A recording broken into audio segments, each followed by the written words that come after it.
অবশ্যই করবে। সাকিব ভাই বাংলাদেশের হিস্ট্রিতে one of the best player এবং উনি ব্যাটিং বোলিং ফিল্ডিং সব দিক থেকে টিমকে সাপোর্ট দিত। আমরা ওই জায়গাতে অনেক শূন্যতা ফিল করব, কিন্তু আমরা চেষ্টা করব যাতে আমরা টিম গেম খেলার মাধ্যমে আমরা সেই যাতে ফিল আপটা আমরা পূরণ করতে পারি। আমরা এখানে আসলে অনেক দিন ধরে প্র্যাকটিস করছি মিরপুরের মধ্যে, আমরা যারা T20-তে যাব। তো প্রস্তুতি ওয়াইজ প্রিপারেশন ওয়াইজ আমরা খুব ভালো প্রিপেয়ার আছি আলহামদুলিল্লাহ। সবার জায়গা থেকে একদম বেস্ট পজিশনে আছে আমি বলবো, এবং যার যে স্ট্রং জোন উইক জোন ওগুলো নিয়ে সবাই কাজ করেছে। সো প্রস্তুতির দিক থেকে আমরা খুবই কনফিডেন্ট।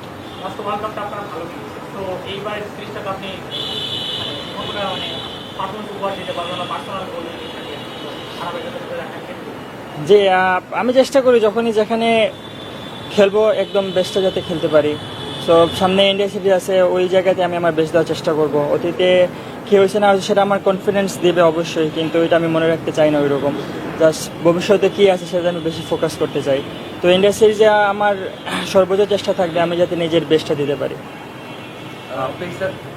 পেস ইউনিটের কথা বলা হয়, বাংলাদেশে পেস ইউনিট বলা হচ্ছে যে মানে এটা বেস্ট একটা পেস ইউনিট। সেক্ষেত্রে ইন্ডিয়াতেও আপনাদের একটা ভরসা থাকবে, বা নতুন বলে হোক বা যখন আসবে সেই সময়টা আপনারা কতদিন কনফিডেন্ট যে এখানে ইন্ডিয়ার মাটিতেও যেখানে ব্যাটিং উইকেট ফেরার সম্ভাবনা বেশি যে ভালো মতো হবে আপনারা?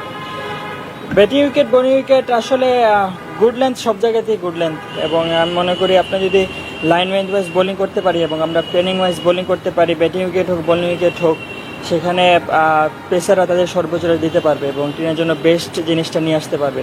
হয়তো ব্যাটিং উইকেট একটু রান বেশি হবে, কিন্তু এই রানটা যদি আমরা মিনিমাইজ করতে পারি 180-র জায়গায় 160 রাখতে পারি, সেটা আমাদের জন্য প্লাস পয়েন্ট।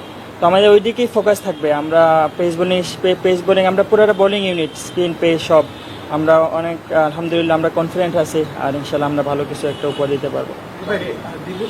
ইন্ডিয়ান টিমটা বেশ কোহলি নাই, রোহিত শর্মা তারা ওয়ার্ল্ড কাপ পর রিটায়ারমেন্ট, এরকম একটা ইয়াং টিম আপনারা, কিন্তু বাংলাদেশ টিমটা কিন্তু এক্সপিরিয়েন্স আছে, এটা কি একটা বেনিফিট?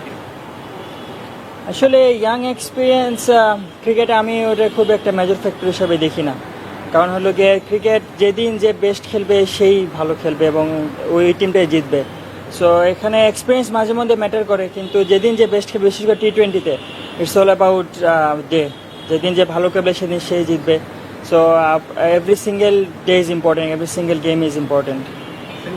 দীর্ঘ সময় পর আসলে সাকিব আল হাসানকে ছাড়া বাংলাদেশ T20 আর খেলছে, তো এটাকে এই সাকিব না থাকাটা কি বাংলাদেশ টিম স্ট্রাগল করবে?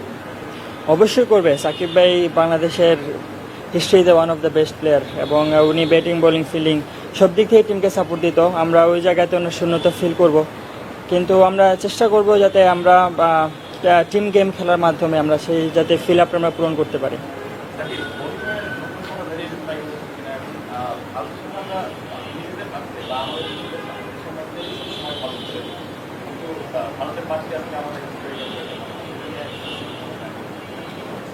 অবশ্যই ভারতের মাটিতে আমরা যেসব নর্মালি সব উইকেট দেখি, ব্যাটিং উইকেট দেখি। তো আমি আমার যে স্কিলগুলো আছে ওইগুলো আরও বেশি ফোকাস করার চেষ্টা করছি, যাতে আমি আমার মার্জিন অফ এরর যাতে আমার খুব কম হয়, ওই দিক দিয়ে আমি প্র্যাকটিসে অনেক বেশি ফোকাস করছি, এবং ডেথ ওভারে বিশেষ করে স্লোয়ার ইয়র্কার ওগুলোতে অনেক বেশি ফোকাস করেছি।